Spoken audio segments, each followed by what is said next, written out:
আজকে বানাবো পাবদা মাছের রসা। পাবদা মাছের রসা বানানোর জন্য 6 পিস পাবদা মাছ নিয়েছি। এবার মাছগুলো নুন আর হলুদ মাখিয়ে রেখে দেবো।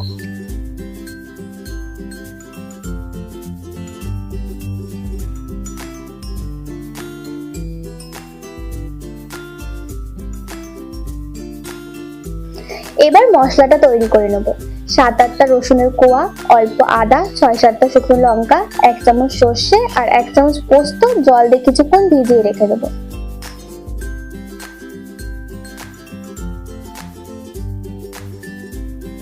ততক্ষণে একটা মিডিয়াম সাইজের পেঁয়াজ গ্রেট করে নেব।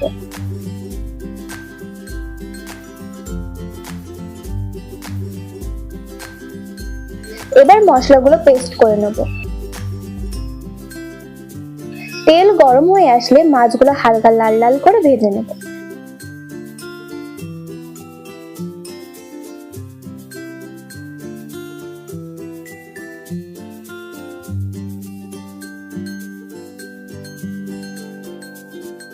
মাছগুলো ভাজা হয়ে গেছে।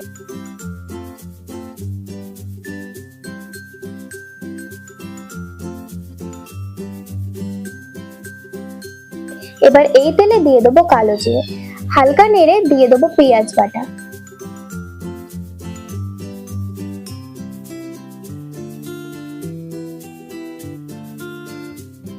পেঁয়াজ বাটা হালকা লাল লাল করে ভাজা হয়ে আসলে দিয়ে দেবো মশলা। মশলাটা খুব ভালোভাবে কুক করে নিতে হবে।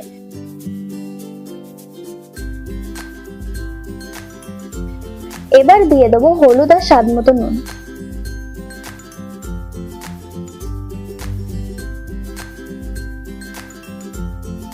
যখন মশলা দিয়ে তেল ছাড়া শুরু করবে তখন দিয়ে দেবো টমেটো পেস্ট। টমেটোটা ততক্ষণ কুক করব যতক্ষণ না টমেটো থেকে কাঁচা গন্ধ যাবে।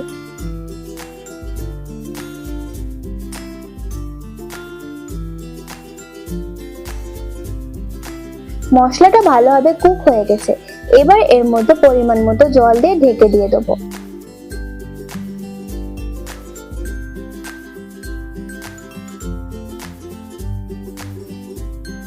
গ্রেভিটা ফুটে আসলে এর মধ্যে দিয়ে দেবো মাছ আর কাঁচা লঙ্কা চেরা। মাছগুলো দিয়ে আরো 5 মিনিট ফুটিয়ে নেব। তাহলে দেখলেন তো কত সহজেই পাবদা মাছের রসা রান্না করা যায়। একবার বাড়িতে অবশ্যই পাবদা মাছের রসা রেসিপিটা ট্রাই করবেন, দেখবেন 1 থালা ভাত অনায়াসে খাওয়া যায়। ভিডিওটি আপনাদের ভালো লেগে থাকলে অবশ্যই চ্যানেলটি সাবস্ক্রাইব করে ভিডিওটি লাইক করে দিন আর কমেন্ট করতে কিন্তু একদম ভুলবেন না।